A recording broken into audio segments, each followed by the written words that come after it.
Simply Home and Harvest. I'm Jen. I hope your Christmas season is off to a great start. We are getting on into December and so many events, activities, festivities, all the things are going on for us. I'm sure it's the same for you. But tonight I'm actually going to a cookie exchange at our church. We have a little group that meets every month. It's called Design and Dine. And we normally make a little craft and we enjoy goodies together and just fellowship. But tonight everybody's bringing cookies. We're doing a cookie exchange and we're also putting together some baskets for local schools, for the teachers of local schools. So gonna be a fun evening.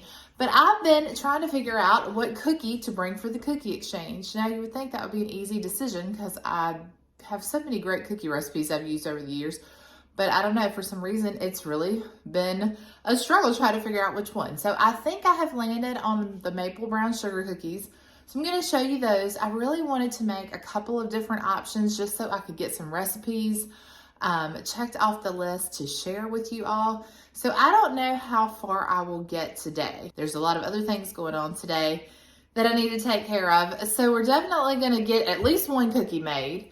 And I will bring you along for that. I don't know if I get to show you the other cookies tonight. Just a lot going on. We've also got a meeting at church right before. So gonna be a busy day, but it's a great day to stay in for the first part of the day because it's another rainy, foggy kind of day, which is great for baking. So let's head to the kitchen.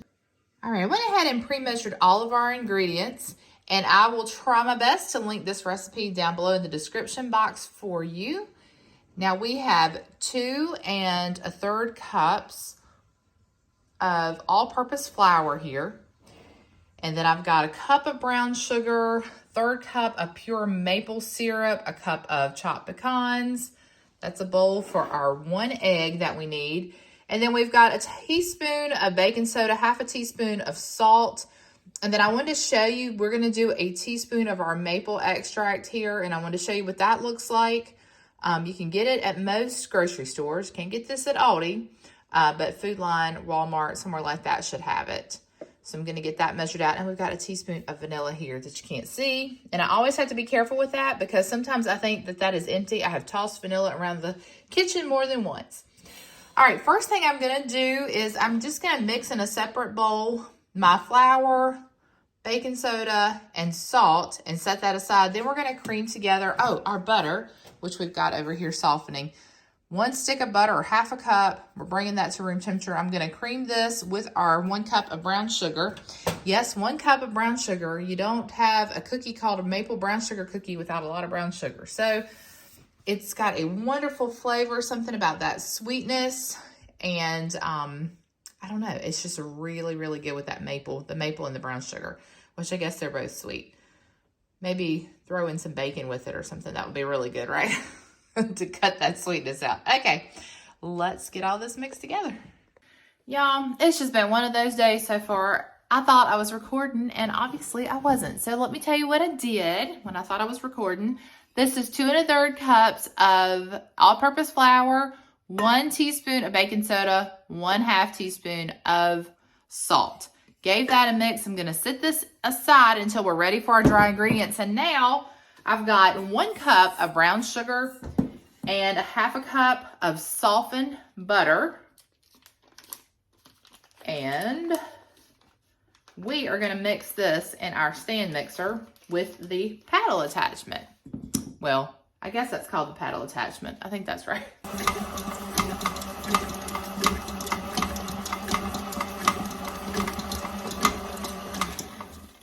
All right, my paddle attachment does not have the little scraper on the sides. So I'm just going to take a spatula in here and just scrape down the sides.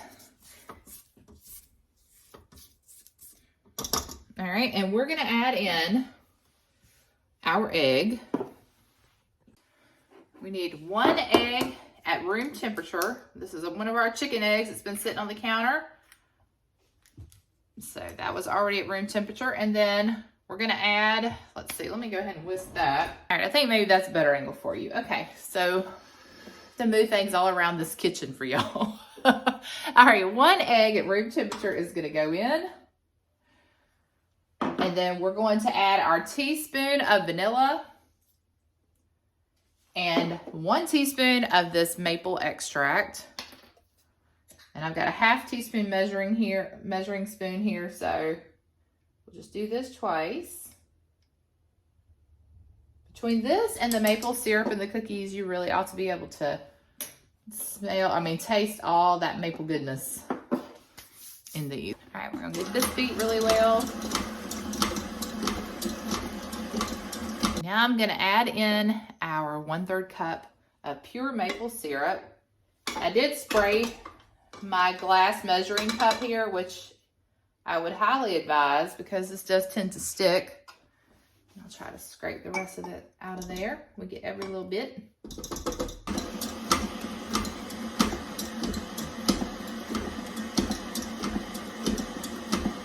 All right, one more step, and that's to add back in our dry ingredients.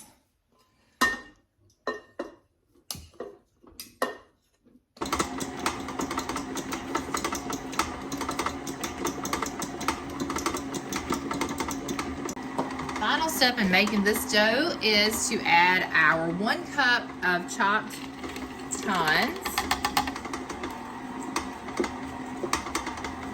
All right, that's it. Okay, now we need to let this chill in our refrigerator for at least 2 hours. So it might be ideal to make these cookies like the day before you need them. That way you could let them chill overnight if you wanted, and then you could make them the next day. But we don't have that option today. So hopefully these will do what they need to do in the next couple of hours. And then we'll meet back here after the chilling process is done, and we'll get these cookies made. All right, y'all, our cookie dough has been chilling for about 3 hours now. So what I'm gonna do is I'm gonna line some baking sheets with some parchment paper, and I've got our oven preheated to 350 degrees. We're just gonna scoop these out with our cookie scoop, probably like the teaspoon one. And then we're gonna shape them into balls. They're gonna bake for about 12 to 13 minutes, just until the center is soft. We'll let them cool for a minute, and we'll make our icing, and then we're gonna have some yummy cookies.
We're gonna go ahead and make our icing now for our cookies.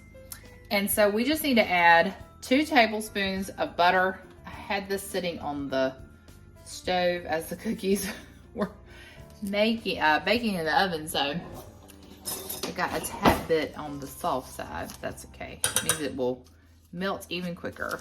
All right, and then we're just going to, let me get my heat going. You wanna do this over a low heat. And then we're going to mix in our 1/3 cup of pure maple syrup. Now I'm just gonna melt this heat this until our butter has melted. Then we're gonna remove it from the heat, add in a cup of powdered sugar and maybe a pinch of salt. I think I do always add in the pinch of salt because that just curbs the sweetness a little bit. I like a little salty with my sweet. So we will do that as well. Give this a minute or 2. All right, you'll see that our butter has melted. So I turned the heat off.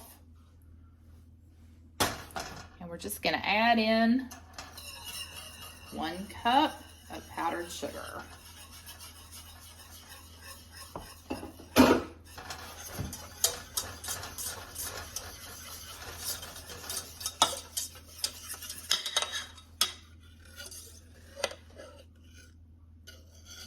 beautiful color to it. Looks like a maple sauce because that's what it is.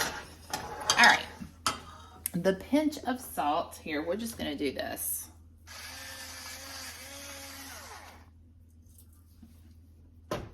Works for me. All right, so you probably noticed some of these I just used the cookie scoop on. The others I rolled out. I did see that the ones that were just scooped and let to flatten out without rolling them into balls, I actually did better. But my recipe said to roll into balls, and I won't do that anymore because I guess the warmth of my hands kind of got them a little bit warmer in temp. So what I'm gonna do is I promised my family I would leave them some here. So the ones that kind of spread out a little bit, we'll leave those for the family. They'll be just as good, they're just not as pretty.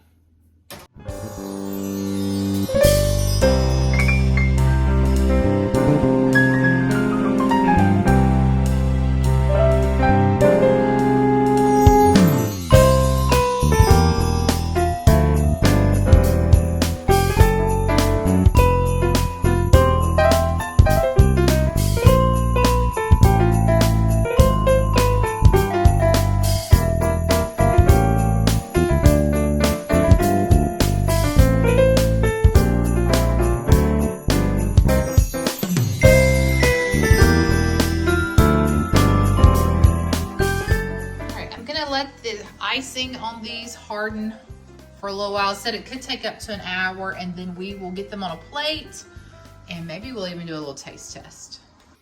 All right, I didn't wait very long, but it's set enough where it's not like sliding off the cookie, so we're gonna give this one a try. And I've had them before, but I wanted you to see the center is so soft and chewy, which I like in a cookie. I don't like a really thin and crispy cookie. I like more of the chewy style, but you could be different. All right. That was so good. These are Ella's favorites. She always asks for me to make them every year.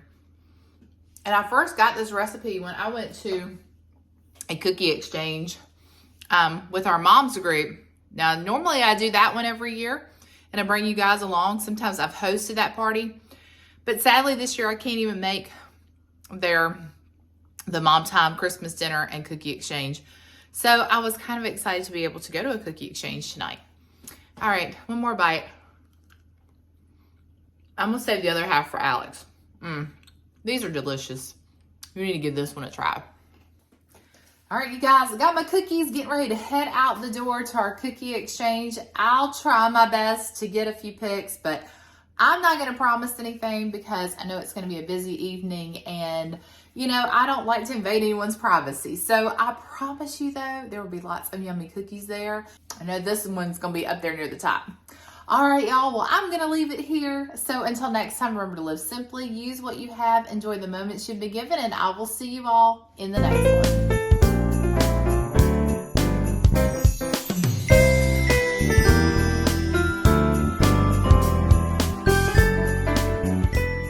Also, I'm going to include a little shot of the outside of our home decorated for Christmas.